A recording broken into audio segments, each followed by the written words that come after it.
প্রভু সেবার আয়োজন করে। প্রথমে প্রভুকে সেবা দিয়েছে, তারপর সমস্ত ভক্তগণকে সেবা দিয়েছে। প্রভুর যখন সেবা হয়ে গেছে, প্রভু গোবিন্দ ভক্তদের কাছে হাত পেতে বলছে, গোবিন্দ দাও। কি দেব প্রভু? আরে দেবে তো, কি দেব? আরে তুমি এটাও জানো না সেবা আনতে মুখশুদ্ধি লাগে? ও প্রভু, আচ্ছা তো তোমার কি মুখশুদ্ধি লাগে? প্রভু বলছে, আরে আরে আরে আরে তুমি দেখছি এটাও জানো না। হরিতকি গো হরিতকি। ও প্রভু, প্রভু আমি না সত্যি জানতাম না, তবে যখন জেনে গেছি আর ভুল হবে না। ঠিক আছে, আমি এক্ষুনি তোমার জন্য হরিতকি ভিক্ষা করি। বলি বাবা, হরিতকি ভিক্ষা করতে গেছে, দুটো হরিতকি ভিক্ষা করেছে। একটা হরিতকি প্রভুকে দিয়েছে, দেবী বলে ঠিক করেছে, আরেকটা হরিতকি বাবা ভক্তের মতিভ্রম হয়ে গেছে। আচ্ছা, আজ যখন প্রভু হরিতকি চাইলো, কালও তো চাইবে, কোথায় না কোথায় গিয়ে বলবে, গোবিন্দ আমায় হরিতকি দাও। আমি কি করে দেব বাবা? এতটা পথ আসতে 6 ক্রোশ, যেতে 6 ক্রোশ, মোট 12 ক্রোশ পথ অতিক্রম করে দুটো হরিতকি পেয়েছে। তাই মনে মনে চিন্তা করছে, ঠিক আছে প্রভু তো আর জানতে পারছে না, আমার কাছে তো দুটো হরিতকি আছে, একটা হরিতকি না হয় আমি প্রভুকে দেব, আরেকটা হরিতকি আমি নিজের কাছে সঞ্চয় করে রাখবো, তাহলেই তো হয়ে যাবে। বলে বাবা, মহাপ্রভু তো অন্তর্যামী, সব অন্তরে জানতে পেরেছে। যখন মহাপ্রভুর কাছে গেছে, গিয়ে প্রভু মুখে কিচ্ছু বলেনি, বলছে ঠিক আছে আজ আমি কিছু বলবো না, যা বলার কাল বলবো। বলে চুপচাপ হরিতকিটি নিয়ে সেবা করেছে, মুখে কিছু বলেনি। তখন সেবা যখন হয়ে গেছে, গোবিন্দকে বলছে, গোবিন্দ তাহলে চলো আমরা আবার পথ শুরু করি। বলে কৃষ্ণ নাম করতে করতে আবার পথ চলছে। তাই কি বলছে? তা বাবা হরে কৃষ্ণ নাম সবাই করবেন তো? মহামন্ত্র সবাই বলবেন তো? শীতকাল বলে বাবা হরে কৃষ্ণ হরে কৃষ্ণ কৃষ্ণ কৃষ্ণ হরে হরে, হরে রাম হরে রাম রাম রাম হরে হরে। দেখি সবাই মিলে হাত তুলুন, সবাই মিলে কৃষ্ণ কৃষ্ণ কৃষ্ণ হরে হরে, হরে রাম হরে রাম রাম রাম হরে হরে।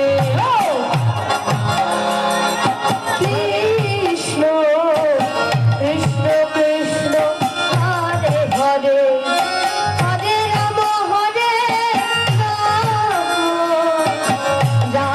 রাম হরে হরে। হরে কৃষ্ণ হরে কৃষ্ণ কৃষ্ণ কৃষ্ণ হরে হরে,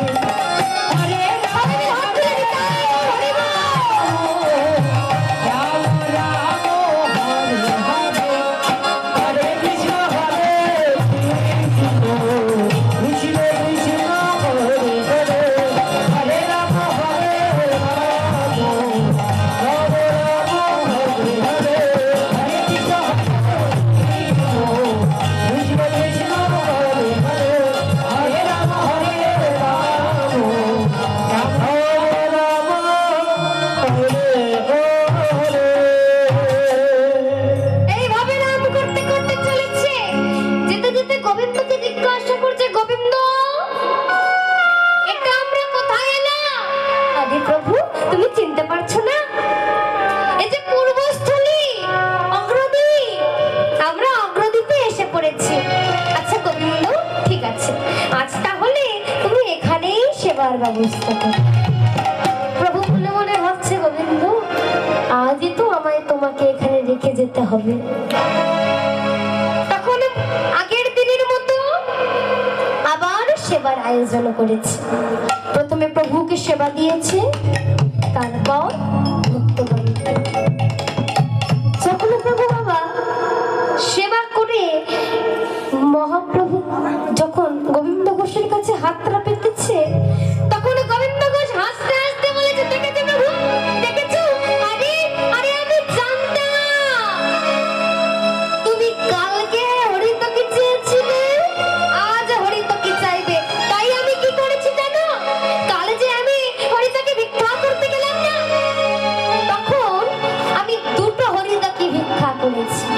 একটা তোমায় দিয়েছি, আরেকটা আমার কাছে রেখে দিয়েছি। ভালো করে নি বলো প্রভু, ঠিক করেছি না? প্রভু বলছে, বাহ, তুমি দেখছি আমার উপযুক্ত ভক্ত। আমি আজ কি খাবো, কাল কি খাবো, তুমি দেখছো না আগে থেকেই জানতে পারো। আচ্ছা গোবিন্দ, তুমি কি জানো না সন্ন্যাসীর মনে নাই সঞ্চয় বাসনা? তুমি সন্ন্যাসী হয়ে আমার ভক্ত হয়ে তুমি সঞ্চয় করেছো। শুনে রাখো গোবিন্দ, আজই আজই আমি তোমার সঙ্গ পরিত্যাগ করব। যখন বলেছি তোমার কাছ থেকে চলে যাব, গোবিন্দ বলছে, না দয়াময়, না, তুমি এমন কথা বলো না।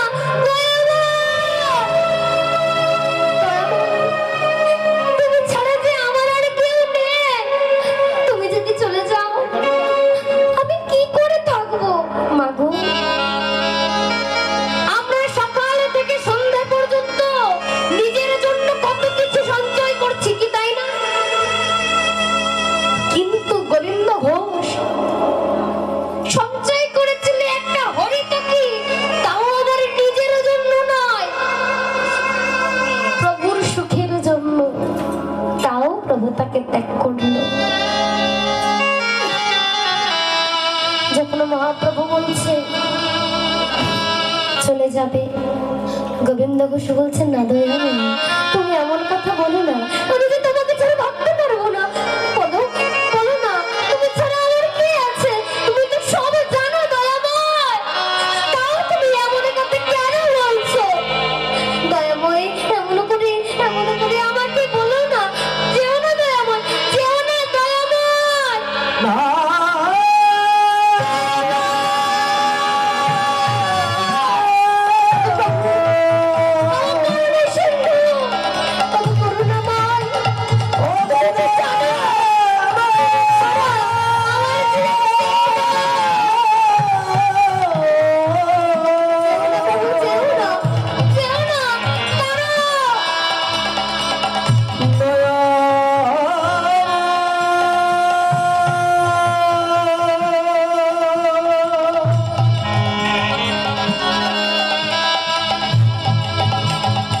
তুমি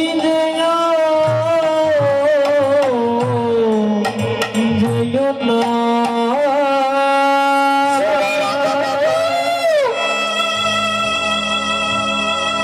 আমি যদি তোমায় সত্যি ভালোবেসে থাকি,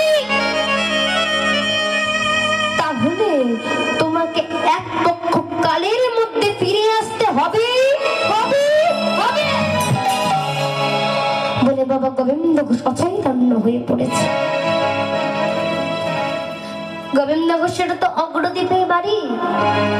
পাড়া প্রতিবেশী দেখে বলছে, আরে এই যে আমাদের পাড়ার ছেলে গোবিন্দ, দেখ দেখ দেখ কেমন কেমন অচৈতন্য হয়ে পড়ে আছে রে, ধর ধর, একে তোর এর বাড়ি পৌঁছে দে। বলে সবাই মিলে ধরাধরি করে গোবিন্দ ঘোষের বাড়িতে পৌঁছে দিয়েছে। আচ্ছা মায়েরা, এক পক্ষ কাল কদিনকে বোঝায়? 15 দিন। গোবিন্দ ঘোষের একদিনে যায়, মনে হয় যেন একটা একটা বছর কেটে যাচ্ছে। একদিন যায়, দুদিন যায়, 3 দিন যায়, যখন বাবা 14 দিনে পড়েছে, গোবিন্দ ঘোষ মনে মনে ভাবছে, আজ যখন প্রভু এলো না, তাহলে প্রভু হয়তো আর আসবে না।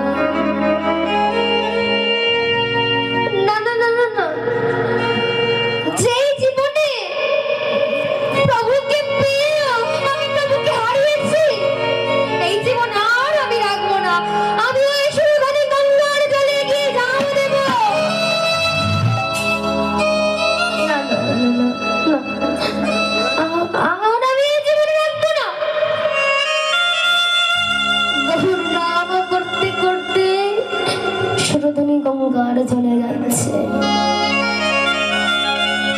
গোবর গোবর গোবর গোবর গোবর গোবর গোবর হে গোবর গোবর গোবর গোবর গোবর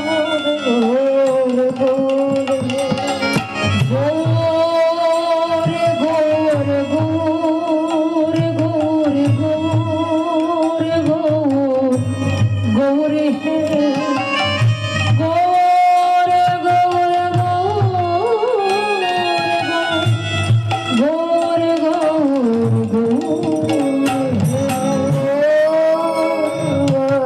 গোবর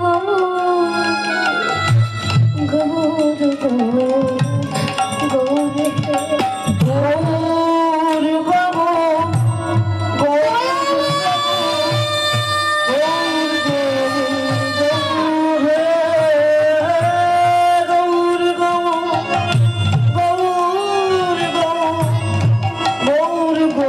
গোবর হে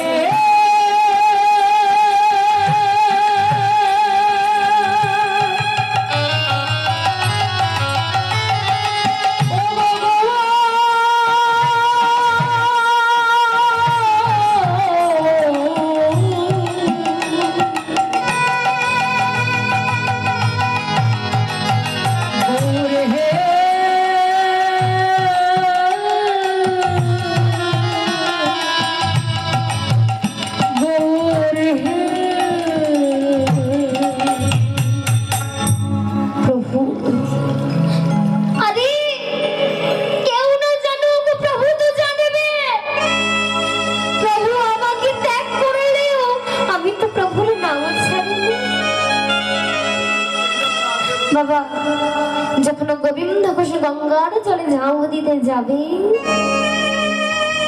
তখন প্রভু ছিল রামকেলি গ্রাম। রামকেলি গ্রাম থেকে একটা কষ্টি পাথর জলে ভাসিয়ে দিয়েছে। ও মা, কোনদিনের চোখে দেখেছেন না কানে শুনেছে পাথর জলে ভাসে? যদি তার কৃপা হয় তাহলে পাথরও শোলা হয়ে জলে ভাসে। মহাজনা বলেছে না, মুখং করতি বাঁচলাম তঙ্গং গাইতে গিরে যত্রিপতমহং বন্দে পরমানন্দ মাধ। মুখং করতি বাঁচলাম, যে বোবা সেও কথা বলতে পারে যদি পরমানন্দ মাধবের কৃপা হয়। যে ঘোড়া পঙ্গু সেও গিরিপথ লঙ্ঘন করতে পারে, আর যে চোখে দেখতে পায় না সেও চোখে দেখতে পায়।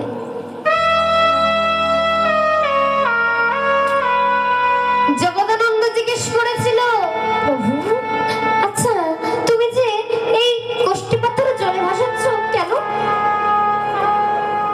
তখন প্রভু বলেছিল, জগদানন্দ এখনো তুমি কিচ্ছু বুঝতে পারবে না, সময় আসলে ঠিক বুঝতে পারবে।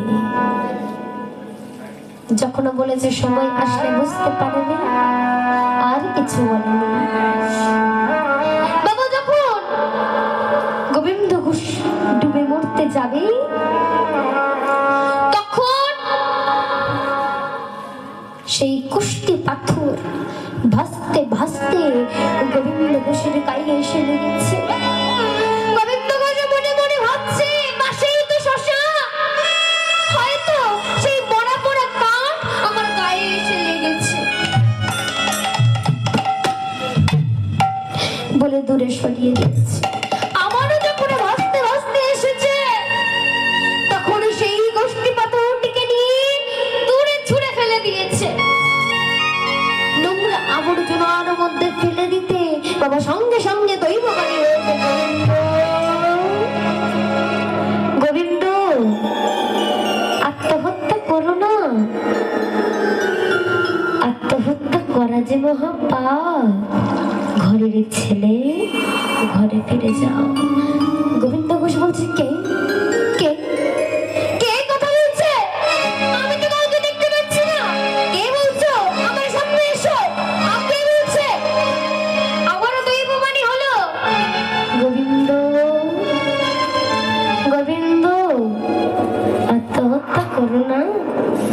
বাড়ির ছেলে, ঘরে ফিরে যা। গোবিন্দ ঘোষের বাবা আর মরা হলো না। যখন 15 দিনের দিনে পড়েছে, তখন মহাপ্রভু কৃষ্ণ নাম করতে করতে গোবিন্দ ঘোষের দরজার কাছে আসছে। কি বলছে? প্রভাত সময়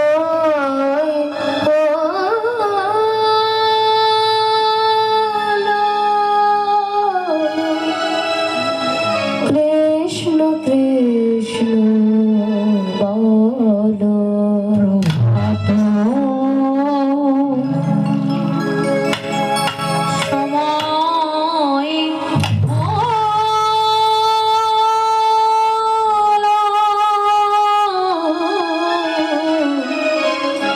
কৃষ্ণ কৃষ্ণ বলো। প্রভাত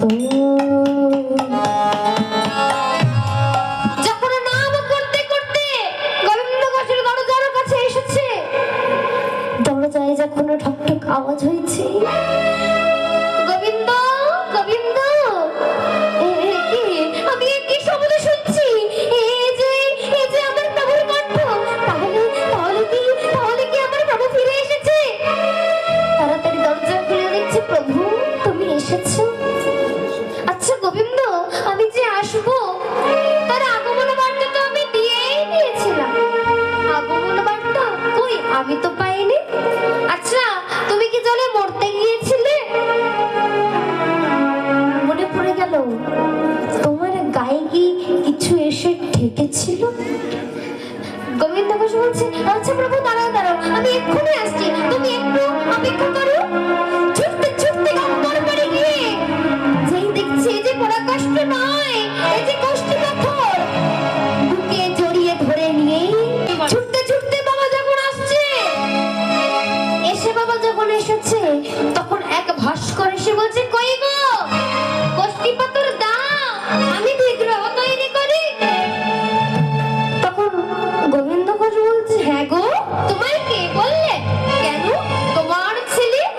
আমার ছেলে? আমি তো এখনো বিবাহই করিনি। তখন মহাপ্রভু বলছে গোবিন্দ অত কথাই পাঁচটি বলো, কষ্টি পাথর চেয়েছে যখন দিয়েই দাও। যেই বাবা কষ্টি পাথর দিয়ে ভাস্কর একটি মূর্তি নির্মাণ করলেন, প্রভু নিজ হাতে মূর্তি স্থাপন করলেন, প্রতিষ্ঠা করলেন, মূর্তির নাম রাখলেন গোপীনাথ। প্রভু বলে গেল আচ্ছা গোবিন্দ আজ আমি আসি, তবে মনে রেখো মূর্তিকে কিন্তু তুমি দিনে 4 বার সেবা দেবে। এখন আমি আসি। তখন বলছে কি তুমি চলে যাবে? না না প্রভু, তুমি যখন এসেছো আমার কাছে আর কি আমি তোমায় যেতে দিই? বলে ঘরের মধ্যে বন্ধ করে পিছনে ফিরে দেখছে গৌর হরি দাঁড়িয়ে গেছে। কি দরজা খুলে দেখছে গৌর হরি, ঘরের মধ্যে গোড়া দাঁড়িয়ে আছে, বাইরেও গোড়া দাঁড়িয়ে আছে। দেখে ঘরে গোড়া